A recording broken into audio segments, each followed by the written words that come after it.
Olá, meu nome é Mariana Guerra, esse é mais um vídeo que ela monetizou e hoje vou falar sobre a Argentina. No caso, sobre a eleição do Javier Milei. Eu nunca achei que falaria isso, mas a Argentina elegeu um presidente que se autodenomina anarcocapitalista e tem muita gente falando que essa vai ser a salvação do país. Hoje eu pretendo comentar sobre tudo isso, então fica até o final que o vídeo tá bom.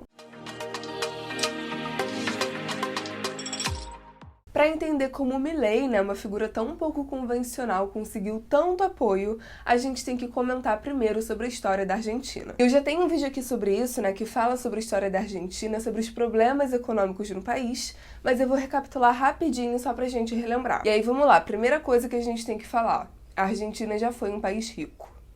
De 1860, 1870 até 1910, 1913 especificamente, a Argentina passou pela sua melhor fase econômica. No final do século XIX, ela chegou a alcançar o maior PIB per capita do mundo. No começo do século XX, ela estava entre os 10 países mais ricos do mundo. O país já foi considerado os Estados Unidos da América do Sul.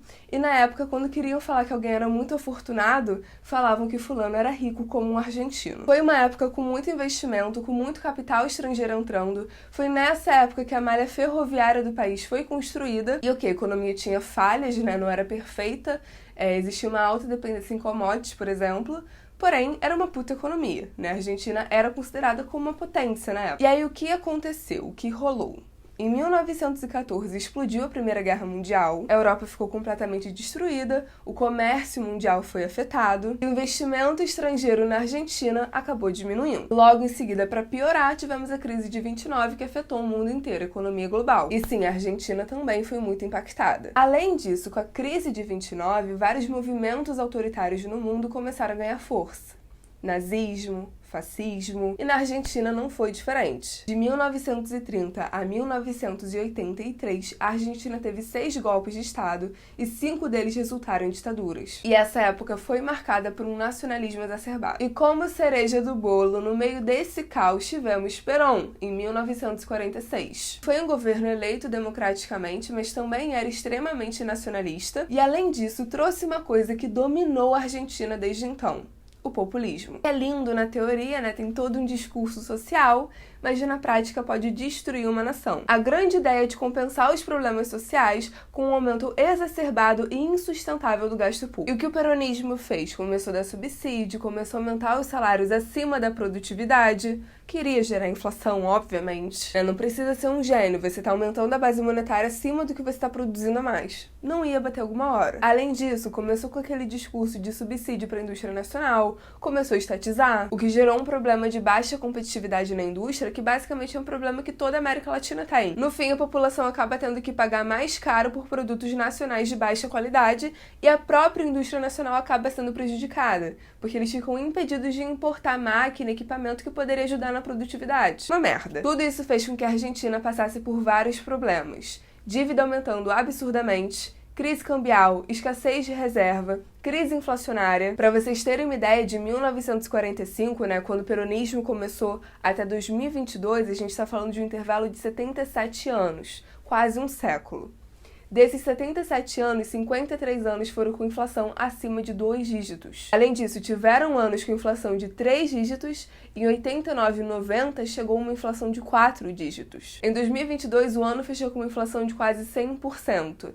E agora, os últimos 12 meses acumulados, a inflação chega a 140%. E lembrando que a Argentina adota controle de preços e tem muita escassez de produto. Então esse índice não é exatamente muito confiável, não é um índice preciso. Se ela congela o preço de um produto e aquele produto deixa de ser comercializado porque aquele preço não faz sentido, então você tem escassez, mesmo com escassez, mesmo na prática aquele produto estando mais caro, estando inalcançável, você não vai ver isso refletido no índice inflacionário. Então assim, é um processo muito triste, A Argentina dando vários calotes, a confiança que se tinha no país foi destroçada, a confiança que se tinha na moeda não existe mais, os próprios argentinos usam dólar, eles já não confiam mais no peso argentino. E enfim, repetindo, eu tô fazendo um resumão, Tiveram outras coisas que aconteceram com a Argentina, óbvio, mas o resumo grosso da ópera é esse. Você tinha um país extremamente rico, um dos países mais ricos do mundo, entrou o populismo e ele ficou pobre. Ah, Mariana, mas não é possível que isso seja culpa do populismo. O peronismo começou na década de 40, não é possível que de lá pra cá a população não se tocou, não votou em outro político, não fizeram alguma coisa diferente. Eu sei que é difícil de acreditar,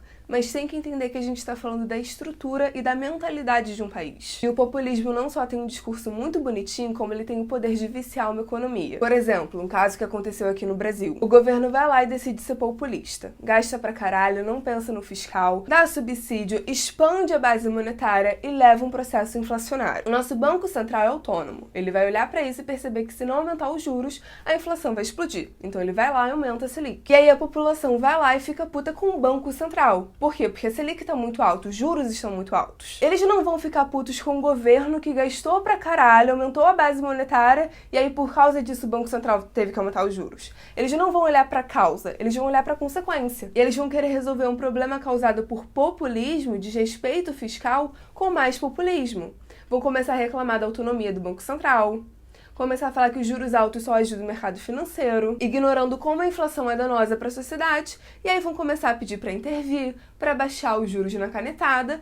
A gente viu essa discussão aqui. Então, só um exemplo para ilustrar como o populismo causa um problema e as pessoas querem resolver esse problema com mais populismo. E a Argentina tá tão na merda, coitada, que esse exemplo nem cabe mais para ela. O Banco Central não é autônomo e os juros reais já são negativos. Então, assim, sabe o fundo do poço? Eles estão lá. E sim, já tiveram presidentes na Argentina que se elegeram com um discurso contra o peronismo.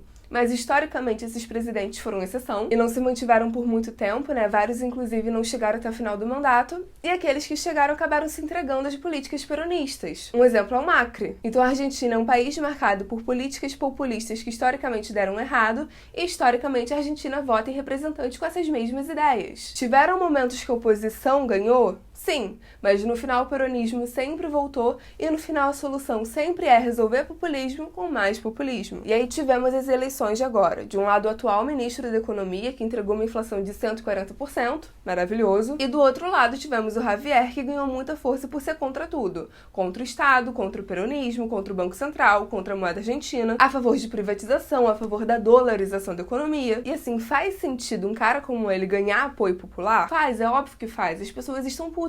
Mas honestamente eu me surpreendi dele ter ganhado, né? Nunca na minha vida eu iria achar que o anarcocapitalista iria virar presidente da Argentina. Mesmo com essa insatisfação, historicamente, como eu falei, a Argentina é um país com uma mentalidade populista.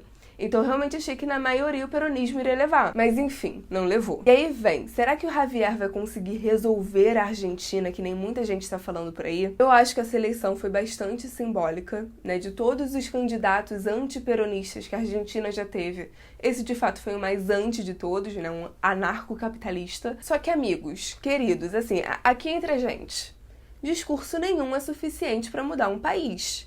Estão colocando uma expectativa gigantesca, achando que um governo vai resolver um século de veneno. E vale lembrar que o pessoal tá esquecendo, mas presidente nenhum governa sozinho. O cara tá falando de dolarizar a economia e acabar com o Banco Central? Não dá pra fazer isso numa canetada, precisa de apoio político, né? Muita gente falando que agora a Argentina vai ter jeito, que o peronismo foi derrotado. Cara, quando o Macri ganhou, falavam a mesma coisa. Completa inocência achar que num dia o peronismo vai morrer. A porra tá quase um século no país, um dia vai morrer, uma eleição vai resolver. E mesmo se o Milei conseguir ter jogo de cintura, conseguir fazer articulação política, não pensem que vai melhorar magicamente, porque não vai. A Argentina tá uma bomba. Endividamento absurdo, escassez de reserva, crise cambial, inflação em 140% e vai aumentar. Na corrida eleitoral que teve agora, o atual governo simplesmente aloprou, deram isenção do imposto de renda para 99% dos trabalhadores, congelaram o preço dos combustíveis, deram bônus para os aposentados, aumentaram o subsídio, ou seja, levaram o fiscal para casa do caralho. E como sempre, a conta vai chegar no governo dos outros. Então a inflação vai subir, porque natural, né, depois dessa lambança, é uma bomba, vai explodir, como eu falei, a Argentina tá uma bomba, e aí vão colocar a culpa na futura gestão e não nessa porcaria que fizeram agora. Mas enfim, tomara que eu esteja errada. O vídeo de hoje foi esse, o objetivo foi tentar trazer um discurso um pouco mais realista, né? Eu tô vendo muita gente 880 na internet. A verdade é que não existe nenhuma solução fácil quando o assunto é Argentina, o buraco é bem mais embaixo. Dá um like se você gostou, comenta o que você achou, se inscreve no canal e até o próximo vídeo.